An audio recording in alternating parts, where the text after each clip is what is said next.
You know, the ocean is a great instructor for knocking arrogance down.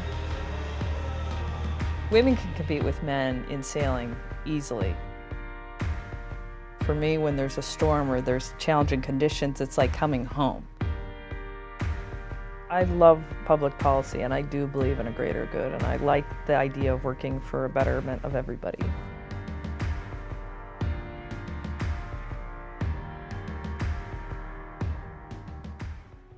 She spent her childhood at the edge of a great lake, a childhood in Point Huron, Michigan, a maritime capital, a childhood of sailing in a family of sailors, and dreaming of big things. Katie Pettibone would leave her beloved Michigan home to sail amid the waves as a listened-to California lobbyist, a respected lawyer, and a world-class sailor who would compete all over the world against the very best. I grew up in Port Huron, Michigan, a Midwest town, right across from Sarnia, Canada, at the very bottom of Lake Huron. It's a small town. If you asked me the numbers, I wouldn't be able to tell you, but it's the kind of town where everywhere I'd go, because I look like my mother, people are like, "Oh, you're Joanne's daughter." Yes, I am. I guess I won't do anything bad or naughty in this town because I'll be caught. So growing up in Michigan, I love Michigan. I love Michiganders. They're salt of the earth, you know, say what you mean, get on with it, pull your socks up. You can't live in a climate like that and not be kind of a direct and a tough person. So, you know, my family's blue collar. My grandfather worked for Chrysler. My grandmother's brothers, who was very close with, are sailors, construction, carpenters in the marine industry. And so, it was just a really great place. The yacht club that I grew up in, Port Huron Yacht Club, was actually built by its members. I mean, my cousins and uncles, they built it with their hands, and everybody did. So it's just like that kind of place where everybody pitches in and you get it done. And, you know, the sailing was wonderful, and the social part afterwards was just as much a part of it. And I think that's really one of the things about any boating, actually, is the social component, the fabric, the family and the kids are involved. And that is, you know, kind of one of those things that I love. My grandmother, who was an avid sailor, you know, she was a judge and ran races until she was 87 years old. And so, you know, her and her husband would take boating trips, again, when they're in their 80s, up into the North Channel in Michigan. And so it really is it's a lifestyle that, you know, I grew up on. You know, sailing was something that I could compete with against boys. I could compete with people of all ages, and I really enjoyed that. And while I played other sports in high school, I played volleyball, I played soccer, and track and field, that, you know, I really liked the competition in sailing. My cousins competed, my aunts and uncles, my grandparents, my dad. So it was idyllic, really idyllic. Family life was not always easy. Her parents' separation gave Katie an early pragmatism, and she learned fast to deal with the world as it presented itself. My parents met in Port Huron. My dad was in construction, and she actually ended up in sales and furniture and real estate. They met young, both very young. I think my mom was 21. Got married young, they had a very passionate but short marriage. And so my sister Debbie, who was older by 3.5 years, was born. I came along, and then they got divorced. So I lived with my mom. I grew up with my mom. My grandmother was very much involved. Actually, that whole side of the family I'm very, very close with. My mom's sister, her 3 sons, my grandmother, her brothers, those cousins. We're all sailors. And so I sailed with them. I lived with my mom, and she was my biggest cheerleader. My mom remarried to a gentleman who was also a sailor, which was great, and he was wonderful. They eventually would go on to have, 11 years later, have a child who's my half-sister. I don't see her very often. My dad would end up being remarried 2 more times and divorced, and engaged 2 more times, but not married. I took my dad for what he was.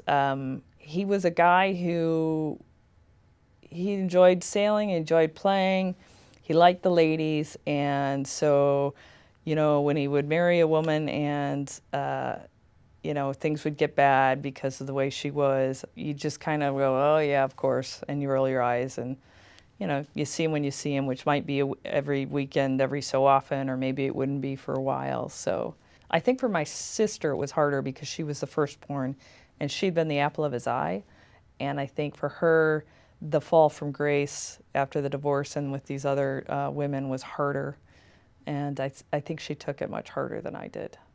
In fact, my mom tells me this great story because my dad's a tall, imposing man, that when I was like 3 and they were separated, he came and said, oh, do you miss me? And I'm just this little pipsqueak. And I look at him and say, no, I like it when you're gone. It just, my mother was like, and he's like, what'd you say?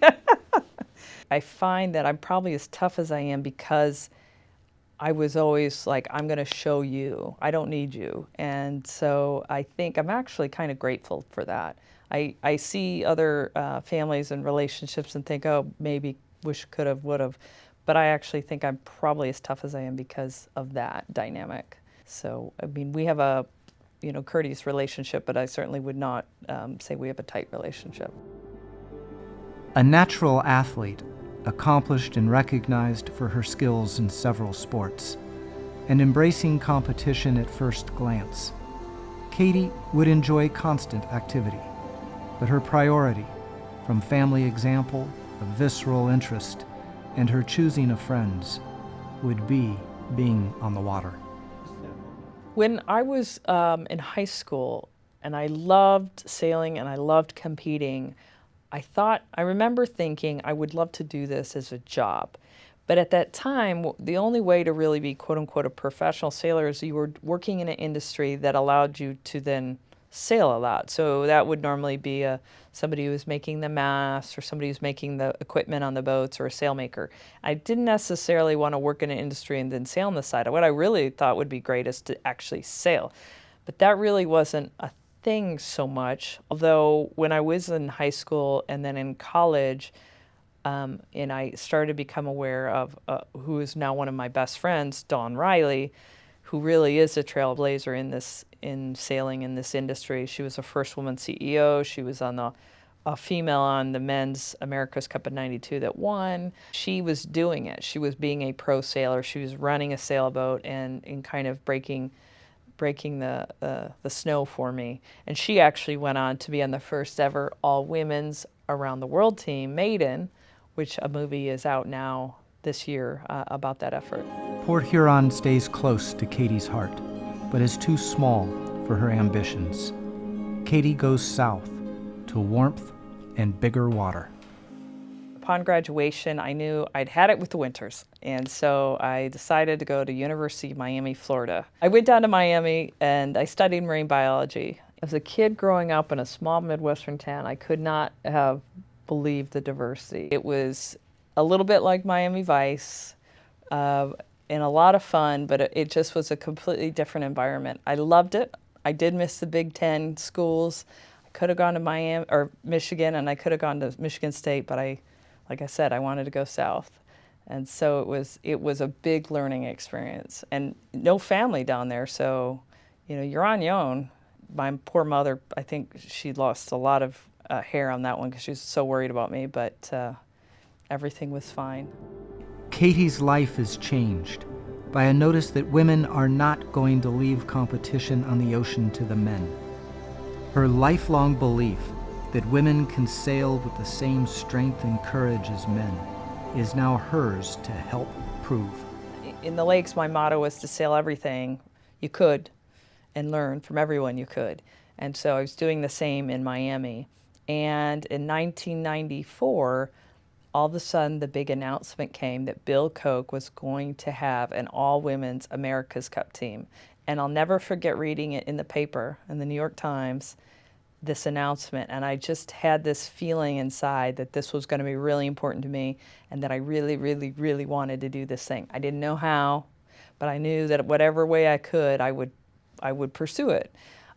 But I still didn't know how, because at that time I was just a college student. I didn't have an Olympic campaign. I didn't have the world championship. I wasn't some name in sailing. I was a Midwest girl who grew up sailing a whole bunch of boats with a bunch of people. So, in fact, it came to be somebody let me know, hey, you can apply to try out. And they pointed out where to get it, and so I applied to try out. And I'll never forget, and this goes for life, the naysayers around you, and God bless my parents, my mother. Oh, this, that will never happen. And I'm like, well, I'm going to try. I have to try. You can't just say no and then not try. At least I'm going to do my best and try. And I sailed with some very good people and who knew America's Cup sailors. So I applied, and in fact, I got a tryout. In the last tryout, we were the also-rans. You had the world champions and the Olympic sailors in the first two, and well-known names in the industry. And then we had the third group, which was the spaghetti at the wall group. And so I went and I tried out, and I just tried my best, and they hired me. And I'll never forget that day, as these things go. And I was back in Port Huron, Michigan, when I got the call from the head coach, Kimo Worthington. And, I just, the world started spinning. And I was like, hey, you want to come race America's Cup boats for the year? Hell yeah. So. Katie Pettibone, the family sailor who became the student sailor, now finds herself in the company of the world's elite, the names and faces recognized worldwide for their sailing glory. A junior crew member, Katie is learning from the best how to hold her own in the fierceness of professional sailing, learning not only how to get where you're going, but getting there first. So the America's Cup is a professional team. It's just like a NASCAR or anything else where we have sponsorship and funding through that. So in '95, we were sponsored by Chevrolet and L'Oreal and Gillette, which were wonderful sponsors. And then we had some other small ones like Yoplait, and so then you get sub-sponsors. And that allowed us to be paid professionals. We got a salary. And for a college student like me, this was amazing. I mean, I couldn't believe it. I know there were other people on the team who had jobs. Susie Leach, for instance, was a NASA engineer, and so it probably was a pay cut for her. But for a college student like me, it was wonderful. The boat had 16 positions for the race boat, but we ended up having 2 teams in case people get injured. Later on, they wanted to hire a few more people so that we could really fill that second boat. And my older sister, got the chance to try out, and so she ended up making the team, and they took her on. It was a really cool thing to be able to share that with her. Those boats go as close to the wind as you could possibly go. I know no other boat that goes as close to the wind as these boats. So it was a really rewarding boat to sail, but along long days. We also worked on the boat. We all had our jobs. So, we go and we train in the morning, then you go eat, and then you get the boat ready for sailing. You sail all day, you come in, you put the boat away, and then we all had our jobs. I worked on the deck hardware, all the things that the ropes would go around or through on the boat. So we all had our jobs, which I think is really important because it gives you ownership of the boat. And if something breaks out at sea, you know how to fix it. Adapting to her new world, Katie learns fast that she is part of an all-women's crew that will not recognize limits. They intend to challenge everyone. The women's team, we did really well. I think we exceeded a lot of people's expectations. I think they thought that this was just a marketing ploy and that Bill Koch wasn't serious about it. But I think when it got real for everybody that we were a competitive team. We had the IACC World Championships in San Diego, and we did well, and we beat teams. And I think for the first time, all these other nationalities who were there competing were like, holy cow, the girls' team isn't just a showboat thing, it's the real deal. We could lose to women, the first ever, in 144 years of the Cup. These women are here, and they're a real threat. And so I think the world really started to take notice. And then, of course, we went into the first round robin in January against Dennis Conner because 3 American teams were fighting to be able to represent the Americans in the America's Cup. And we went up against Dennis Conner, who is Mr. America's Cup, had won and lost and won the America's Cup. And I'll never forget him standing on the back of the boat. I was like, you're trying to intimidate us? And we beat him. And, you know, it was in a lot of the newspapers all over. And it was, I think the world really woke up and thought, wow, this thing's real, that we could have the women, you know, going into the America's Cup. And I think it was a really exciting time for all of us. We knew we could do it, but it was great to actually show the world we could do it. Katie made a promise to her mom that she would finish college. She goes back to Miami to tie up a loose end. Again, she misses competition, and as soon as possible, Katie returns to training. The familiarity of the ocean does not let her forget the risk. The dangers are real, and she understands there is no room for the faint of heart. So after the America's Cup, I did what I had told my parents I was going to do. I had to head back to University of Miami and finish my degree. So I went back to Miami in '96, and I finished my biology marine science degree. And while I was there, I continued to race. I had some wonderful opportunities, raced in France and Italy and Japan. And then as soon as I graduated, I ended up jumping in with a French team that was going to try to raise money for the next around the world race, the Whitbread around the world race. And I did a transatlantic race to Quebec Saint-Malo with them. And it was my first ocean crossing. And I loved it. I loved it. I loved it. Getting up in the morning and being in the middle of the Atlantic and seeing the Milky Way and all the phosphorescence and the dolphins around us, and then even the gale force storm, which reminded me of one of the Montague Dawson paintings on my home, you know, those walls in one of the hallways, was wonderful. And I knew that at that stage I wanted to race around the world. My first around the world race was in 1997, Whitbread Around the World race, sponsored by Volvo.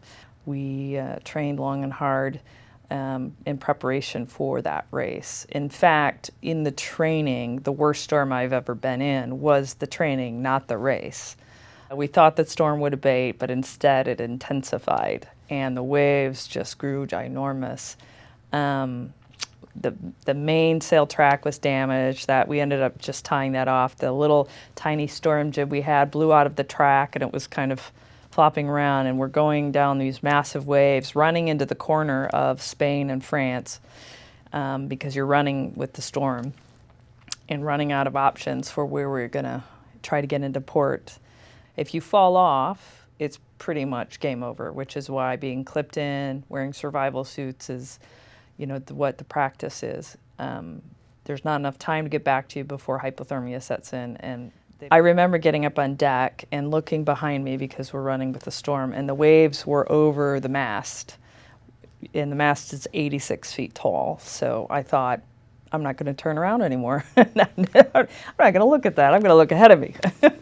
So we had a young woman who was a wonderful sailor, a wonderful individual, but she got so scared when the storm and the waves were up, she just couldn't perform her job. And for me, I just, you know, you just do the job. Like, I actually relish a challenge. And I guess I grew up with these pictures of storms and everything in my house. So for me, when there's a storm or there's challenging conditions, it's like coming home. You know, it's like I'm back home where I belong. So for me, I love it. I mean, it can be very unpleasant. We ended up with one port left that we could try to get into. And other than that, we were going to have to abandon ship. So we had life rafts on deck and ready to, you know, do the unthinkable, which is abandon ship or cut the mast down and try to get in because there was so much windage. But we made that last port and celebrated for 3 days straight. Sailing America's Cup is too exciting for Katie to keep to herself. Her passion for her sport cannot be contained. She wants everyone to understand what it is like to be out on the water. It is an educational pattern that will follow her the rest of her life. I always have enjoyed writing, and I love reading.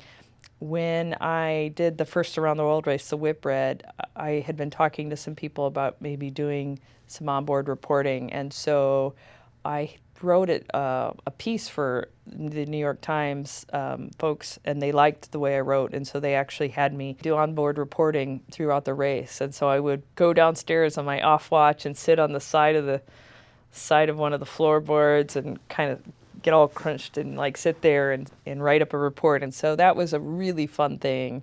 And I would end up writing for them a couple more times, did a piece on America's Cup, and the next one I did. And what I really enjoyed about writing was trying to take this really incredible sport and tell a fun story about what we were doing and making it understandable to somebody in the Midwest who maybe isn't a sailor. And one of the stories I remember, which was really fun because my teammates on deck when we were sailing helped me write it, because I'm like, okay, when we change directions with the boats, we have to move everything from side to side because of the weight, everything inside, everything on the deck. And so how do you explain that to a layperson who's not a sailor? And so we got down, like we started laughing and having this great, conversation about it's like moving. It's like taking your apartment and moving it every so often when you want to go somewhere. And so it was fun to kind of have these memories and share that with my teammates as we would, tell stories about, what we're doing at sea and why. And it was challenging to do the onboard reporting because obviously I did it in my off watch, so that means less sleep. And then there were times where you really, you were really frustrated. Maybe we didn't do well. We missed a weather system, and so the other boats were ahead of us, and we weren't doing well. And yet you've got to try to, write honestly and tell the story about it. And you don't want to complain. So there were times where it was hard to write, and you're trying to be upbeat but be real, and that was definitely challenging. And certainly if there was, one of the toughest things is if you're beating up wind and big waves. Like it's almost like a car wreck every time you land. Like you land and it's slam and everything shakes and super loud, and it's really uncomfortable and unpleasant. And when you're writing in that and it's like going up wave and then you're trying to write, that was very difficult too. But it's, your job during this period of time is to race. We have to bring all the food on board. We have to bring diesel and, what are our energy requirements, both for human and boat. And then once you leave the dock, it's almost like this weight's off you because now you're away. Like you're in the game. It's going to be what it's going to be. And you're just focused on, okay, what's the weather pattern? What's our competition doing? And so you're sitting there, you're looking at the speeds, you're looking at the angles, what are the weather models talking about, what are we going to expect? As you're doing this, it's part of the things that we've been training for. So it's a playbook, and you're just running through it, and you're considering, okay, where are we going to put the weight? It's a performance, but it's how other people are doing because you're a team, so you've got to make sure your teammates, are they seasick? Are they tired? Somebody injured. And so it's you're always, you practice it a lot, just like any team. And so these maneuvers are the same as running a play down the field. It's just our play is the ocean. I just remember very crystal clear some wonderful memories where you're just out there and it's like, that just doesn't get better than this. You're seeing the amazing sunsets or the amazing sunrises and you're exhausted, but you feel very lucky. A small town girl who bonded with family on the Great Lakes, Katie discovers that traveling the world as a sailor creates an inexorable bond with those who share the uniqueness of racing across the oceans. In the first Around the World race, we broke our mast. We broke our mast so far from land, nobody could reach us. It was in the Southern Ocean. The mast failed, bad subcontracting. They didn't put as many threads on the diagonals that we needed to hold the mast up.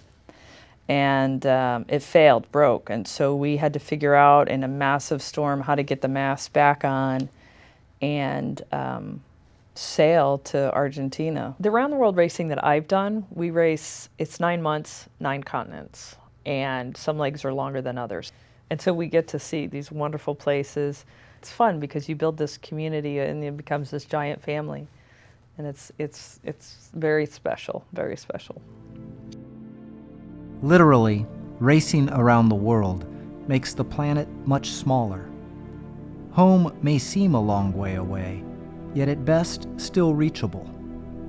However, events out of your control can be ruthless. So the second around the world race that I did was the Volvo Ocean Race. So Volvo bought it, renamed it the Whitbread, and myself and a dear friend of mine, Lisa Charles McDonald, were brought in to run a women's team that was the second team of a two-boat program by a gentleman named Grant Dalton.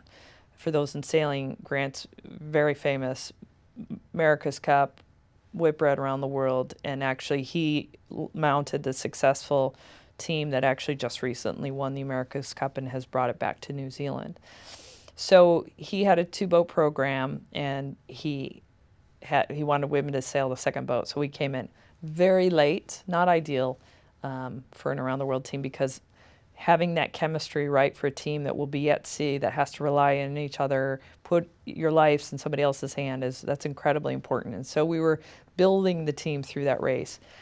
But because it was so late, I wanted to make sure that I got a chance to go see my family before the start, and because I didn't know when I would see them, and I wasn't sure that they were going to be visiting me on this race. So I was going to head back to Port Huron, Michigan, and had a flight. I was actually on the runway at Gatwick to head back to Detroit when all of a sudden there was all this confusion and the pilot saying, we can't go, there's been an attack in America. And so everyone was like, what? And, it was surreal to be in England, with everybody else not knowing what was happening, So we got, and they had no idea. It was a moving target as far as when was the FAA ever going to open up, the airspace, how are you going to get back? And so it was my boyfriend was going to be traveling with me. And so we basically got a hotel at Gatwick and stayed for 2 days. Well, we tried to figure out whether I could get back. And I mean, it was a surreal point in my life when it was like, I can't get home. Like, there was no way to get to North America. This was terrible. I shouldn't be doing this. I should be home. Yeah, it's hard.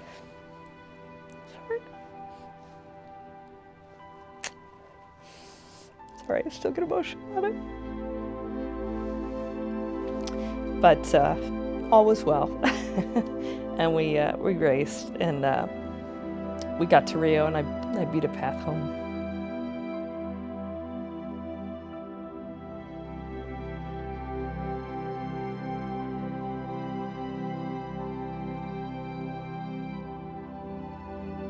Experience becomes perspective. The extraordinary and the simple both have a noticeable impact on the way Katie lives her everyday life.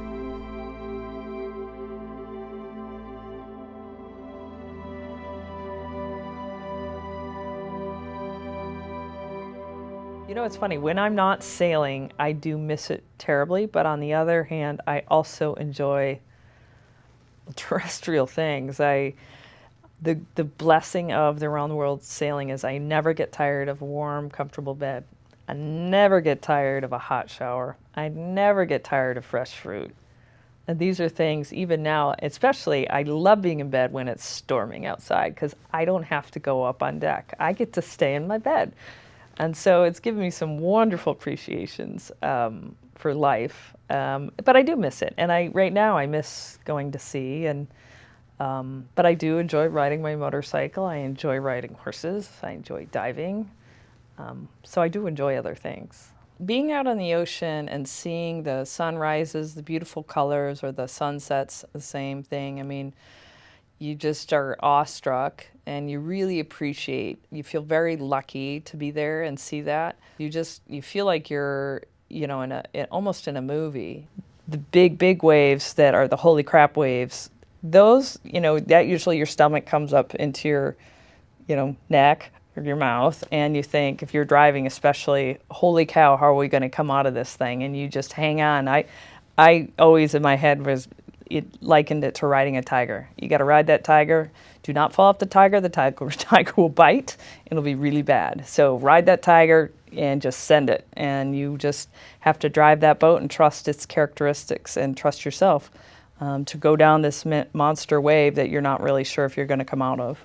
And certainly I've had those experiences. So when I see big waves, I think they're majestic. I think they're wonderful. They're like old friends. I would not say that I'm a thrill seeker. Some people have asked me that, and they think I am. I mean, when I jumped out of a plane and did skydiving, I didn't really like it. I thought, this is all wrong. The plane's perfectly good. So I thought, maybe I'm really not a thrill seeker, but I do know what I enjoy, and I definitely like to push myself to the edge where I'm uncomfortable. I studied sharks at Miami. They have a wonderful shark lab, and I admire the heck out of sharks. They're the most amazing creatures in the world. So when we were in South Africa during a stopover in the first around the world race, we got the chance to go shark diving, and I was all in. I want to get in the water with these things. They are magnificent. Being American and having read National Geographic, I had visions of what one of the cages would look like. And then when you go and you get on the boat and you see, they're really not like the ones in National Geographic. They're like souped up shopping trolleys, that you thought, I don't know if those things are going to stand up to one of those. I'll never forget the first time I'm in the cage and the great white goes by me and I move deliberately to catch his attention or hers. And it looks at you and you look at it and you get this chill that goes down the back of your neck and you realize you are definitely not the apex predator here. Women were once considered to be bad luck on a racing boat. Old prejudices don't disappear easily. They are dispelled by a daring generation of women sailors. I came back from the around the world racing and I was looking to do the next America's Cup because that's what I'd already done. And I was told by some very good friends on a team that were talking about hiring me that some other guys who were of a different nationality didn't want women on the boat. And so if I had had a different gender, I would have been on the team. And so that got really frustrating because for me, I don't care what anybody looks like. I want the best. I want people who are going to be there, who are going to compete as hard as me. It was hard to know that and then see people who didn't have my skill set maybe get the jobs. Women can compete with men in sailing easily. I think that's one of the things I really like about it. Because we can't overpower things, we always work as a team. Even to this day, I'm still racing, and I come across young women and ladies who are sailing and have done Olympic campaigns, and they will come up to me and tell me, you guys inspired me to pursue this. So the Around the World races were with all women's teams, but 2 America's Cups were mixed, and then certainly a lot of my other Grand Prix sailing was mixed. In fact, just recently I did the Sydney to Hobart race, which again is one of the toughest out there, with an all-women's team on a 66-foot yacht, and we got second place, beating a variety of teams. And it was a team that, because this is a statement about where professional yacht racing is going for women, it was a team put together of top-notch women that you would have on any team. It wasn't like, hey, we're going to do a women's team, we got to find women. It was like, who are great sailors that I want to sail with? And oh, by the way, they happen to be women. And we got to sail for clean seas, 11th hour racing, and it was just an extraordinary experience. And so really these are things that I want to focus on going forward. Katie Pettibone cannot help herself when it comes to being an ambassador of her sport. She is changed and strengthened by those who taught her and those she teaches. Sailing, Katie says, can at its best bring historic change to women everywhere. It is a great equalizer. But I think for me, one of my most memorable events, and I've done 3 of them now, is the Sailing Arabia tour in the Middle East. Certainly one of the most rewarding things I've ever done. I always wanted to go to the Middle East, but I wanted to go with a purpose. And so going and racing in this race, being asked to go train Omani girls to compete against boys was like a gift of a lifetime. I couldn't imagine a better thing to go and do and see this beautiful, amazing country. The Persian Gulf is beautiful. Going there and teaching these girls and seeing them, take in the idea that they can be strong and capable and that they can do things they never thought possible and that they can sail against the boys was amazing. If I can just open the box 1 inch to like some other things they can aspire to and be confident, then, I've really made a difference. Like I'll have done something. And I'll never forget the Omani boys coming up to us from the boys team saying, "Oh, we know you Western girls can do it and that you're good sailors," but they never believed in the Omani girls. It was one of my goals to make them see that women are women and they can be just as strong and as good. And I'll never forget when one of the girls, Raya, said to me, "I want to be like you. I want to have it all. I want to have a job and a career and I want to sail." And I thought, wow, like, what have I done? But it was great. And then I went back another 2 years and in the third year I was the skipper of the team, and a matter of empowering them and exposing them to sailing, and yeah, we did really well. I got them on the podium a number of times because I really wanted to see. The first year was like, hey, you can do it, and then the next year's like, okay, you can do it and you can do it well, and then the third year is like, you're going to do it well and you're going to get on the podium. And so that was kind of where I wanted to push it, was like, yeah, the girls should be expecting to win and do well. And it was really one of the most special experiences I've had. Katie's life has been about adapting to the conditions. Fearless in many ways that would terrify most people, she is not immune to learning lessons from her adventures. There was a time in my sailing career where I decided I wanted to do more. I wanted to do something in addition to sailing. I had done the Sydney to Hobart race, which is a very dangerous offshore race down in Australia. You race from Sydney and you go down around the tip of Hobart and you finish. And usually there's these big southerly storms that sweep up and can kick the snot out of you. In fact, in '98, 6 people died in that race. So it's a no joke kind of situation. So we did the race, and then myself and my boyfriend, and we ended up getting two other guys to help us. Were delivering the race boat back up to Sydney, and in fact, a real big storm kind of brewed, and I remember thinking, why don't we just go into port, and just wait it out? But my boyfriend had to go. He was going to go sail for one of the America's Cup teams, so he wanted to get the boat up to Sydney. So we go out into the sea, and in fact, the current runs against the wind, and so you get these massive waves. And so we were about 10 miles off the tip of New South Wales, and kind of had just left a city called Eden, and we got hit by a rogue wave, and I had just gone to leeward, which is the low side of the boat because boats tip over. To release a runner, and this wave picked us up and actually rolled us down backwards sideways, and so the boat got rolled over and I got trapped underwater going down the wave. Being underwater, you can't panic. You're there and you're stuck, so panicking isn't going to get you anywhere. You just have to ride it out and see what's going to happen, and then accordingly react. And I think I never was worried about it. I just was almost kind of intrigued and perplexed, like, ooh, I wonder how this is going to end up. And it was like being a little fly, pinned, struggling against the pressure of the water. And I knew I just had to wait and see what would happen. And I remember thinking at that point, well, I'd like to do more than just sail. I'd like to have on my tombstone that I did more than just made a boat go fast. And then I heard this thunderous crack, and I thought, oh, this is great. The mast just broke, and it's going to end up on me. So, like, now this is getting really dire. But it didn't follow me, and then I could feel the boat riding, and I could see daylight.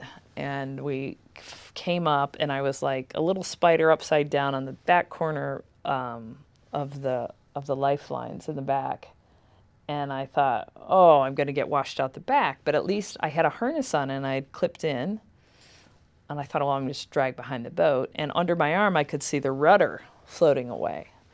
And I thought, whoa, good thing I'm clipped in. And I pulled up my tether, and the pressure had actually bent it open. So if I had actually been washed out, they wouldn't have been able to get me because they had no way to drive the boat. So I was actually very fortunate. And then that ended up with us spinning around for a while, and finally getting the sails down and then throwing out lines and drogues so that we could go in a direction and heading for the coast, where we then got a tow from their version of their Coast Guard, which is volunteer, and we got towed into a place called Ulladulla.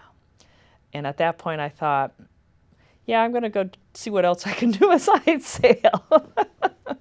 And that's when I decided I was going to probably apply to law school. Californians are interesting people, and many who make the state perhaps the most remarkable in the Union come from other places and bring their ideas and passions with them. So after I thought, okay, I want to do law school. I mean, law school actually wasn't like out of the blue. As a marine biologist, what I really liked in Miami was studying how the law interacts with ocean conservation. I ended up at McGeorge Law School here in Sacramento. When I was there, obviously I'm in the Capitol.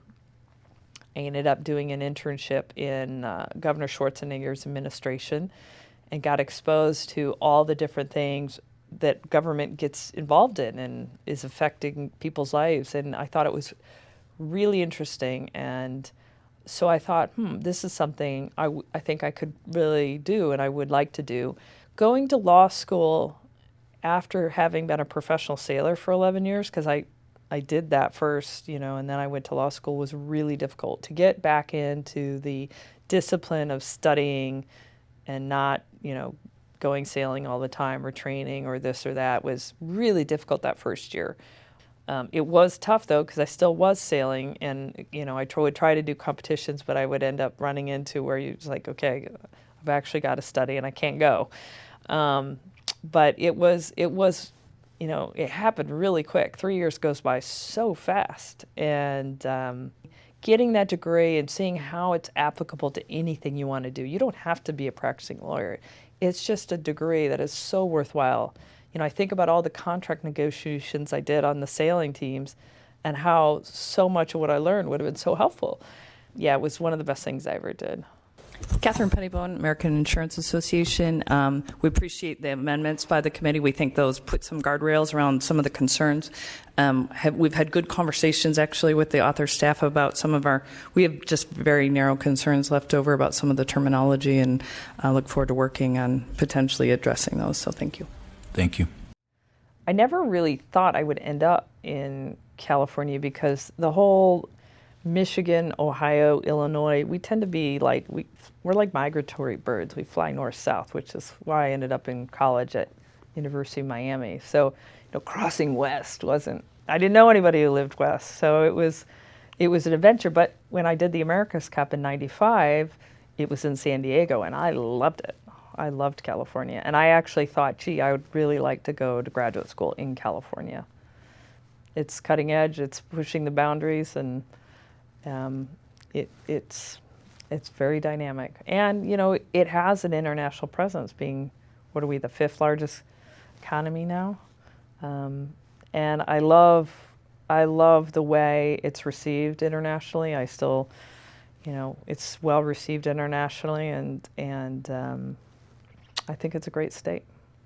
Californians are very open to a lot of variety of ideas, which I think I got used to traveling internationally, that's how it is.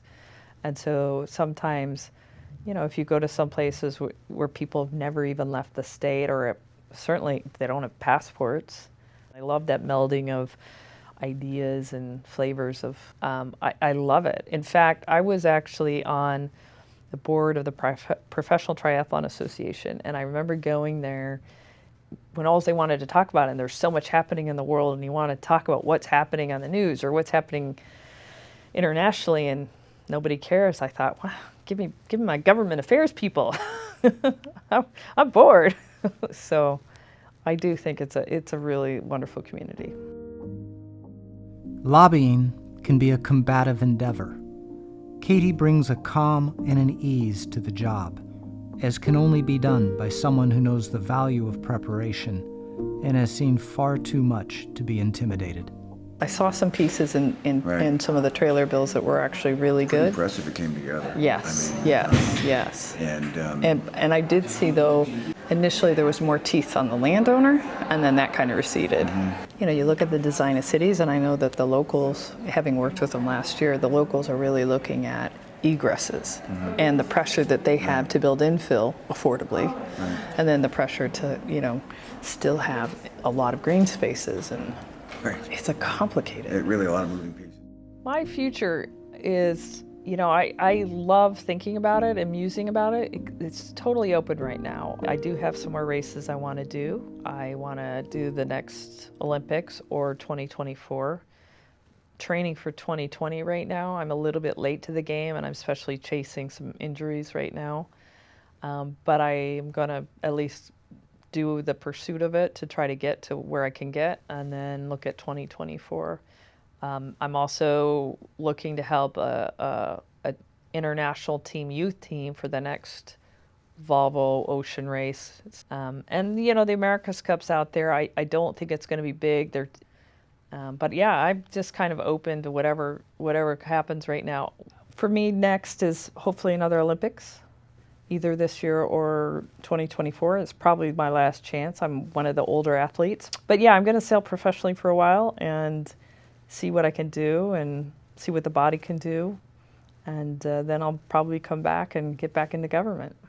I've often been asked if I have any regrets. And, you know, I live my life trying to make sure that there aren't. There is one regret I have. I had a couple discussions with publishers about doing a book. They wanted to use a ghostwriter, and at the time I think I had too much ego and I wanted, too much even fear. I really wanted to do it myself, and then I ended up going for the next America's Cup, and so I didn't take the time to do it, and I should have done that, and I should have done it with a ghostwriter. I never did the book, and I think that's one thing I really regret. I do want to do a book at some stage. So initially I was an intern in the cabinet, and then I ended up doing an internship in the legal department in criminal justice, in the on a lot of the criminal law stuff, and I was one of many of the, there were two of us at the time, but they have a program where students who are studying law start looking at the parole cases and you know, whether or not there should be a second look at them, whether they get parole or not. And so I worked on that, found it very interesting. I realized at that time I probably wouldn't want to be a DA or a public defender, as much as they're angels, both of them, to work in that world. I couldn't go home and leave that stuff. So, but I thought the whole, you know, question about how do we handle this issue, how do we get people rehabilitated, because we do want people back on the street with society, was a really larger, interesting one. Obviously, nobody has a correct answer on that because it's so complicated, but I would return to lobbying. I would also return to even going in the building in some form or fashion.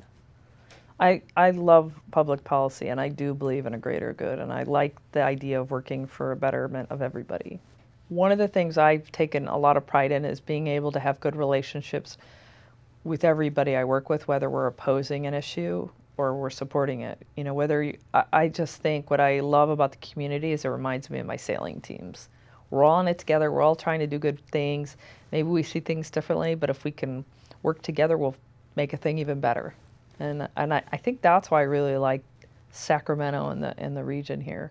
Is I didn't have the personal experience. I hear that DC is not like that, and that would be a disappointment to go there and experience that. But I think that's one of the great things about California. Katie doesn't wait. She's not impulsive or impatient with others. She just doesn't want to miss what the next moment can bring. I would say defining moment in my life that I think it's been one of my guideposts is something that happened in high school. I remember I think I was a senior, and one of my fellow classmates was killed one morning going to school. He lived out in the country and hit black ice, and you're told to wait, you got to go to college and then you can do this, or, you keep getting told to wait, you're too young, you have to do, wait until you do these things, and then you can, quote unquote, live your life. And I remember thinking how unfair it was that he didn't get to do that. And I thought, I'm not going to live my life waiting. I'm going to chase everything I can, because there's no guarantee about tomorrow. And so a lot of my choices, going to college to pursue what I wanted to study. I mean, gosh, going to be a marine biologist isn't necessarily a very lucrative job, but that's what I cared about. And certainly then pursuing the sailing. I didn't know how that would end. I didn't know that there was professional sailing was even a thing, but I knew what I cared about and what I was passionate about. And so, every team I tried out for, everything else, I always thought, I'm going to try, because there's no good guarantee for tomorrow, no matter, what you do. And certainly in his case, it wasn't like he was drunk driving or doing anything you could say, oh, but you were being stupid, therefore. I mean, he literally was doing everything right and just hit black ice. So I think, that has been a defining moment for me. When I say to people, you've got to try, and if it doesn't work out, that's okay. But, I can't imagine, being a worse thing than being later in life saying, I wish I would have, could have, should have, versus, yeah, I tried it and it didn't work out.